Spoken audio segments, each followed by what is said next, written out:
Se larga de la uni, follamos en el acto. Pide contacto. Señora, son zapatos. Estamos grabando, chamax. ¿Yo qué? Pues es que ya... Estamos haciendo, ya tenemos una... ¡Ay! Cuidado, Tona. Ya tenemos una fogata, viejo. Ya hasta nos comimos unos Chapulín. Simón. Se lo comió. Bueno, nos robó los chapulines. Nosotros no comimos, pero bueno. Porque no los quisieron. Yo se comió uno. Yo sí quise y nunca Ay, me uno. diste. Están bien culeros. Está quemado. No, pues no me gusta quemado, pendejo. Ah, chinga.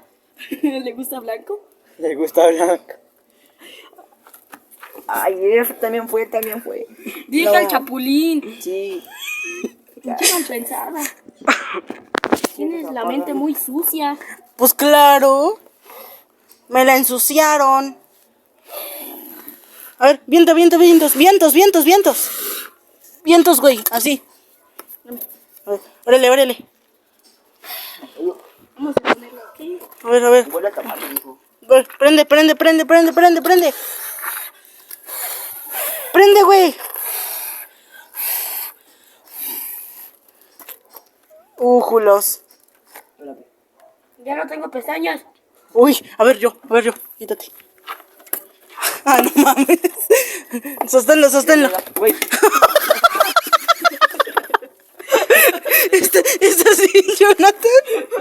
Ya hasta se nos apagó la fogata. A ver, ¿Por qué me quemas? Ya veo por qué te dicen delfín. cállate. Dame, yo. Voy. A ver. A ver, ten. Bien. Bien mal. Ay. Ahí está.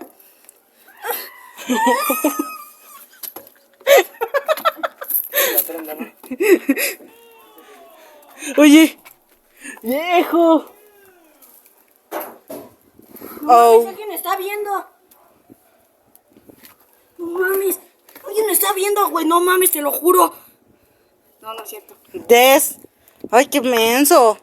Vamos a grabar algún día un gameplay de terror. Sí, pero lo vamos a hacer a las 3 de la mañana. Claro. Que sea multijugador o solo un jugador y que ustedes me estén acompañando. Sí. A las 3 de la mañana.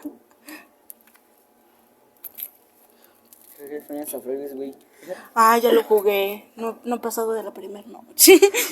Soy bien mensa. ¿Sí? Ese güey se lo pasó hasta la noche 8, ¿sí no, güey? Ay, dame consejos.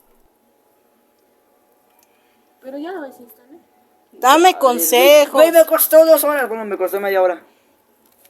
Estás godito. No, de hecho, no. Bueno, Está bien flaco. nomás se lo digo como apodo.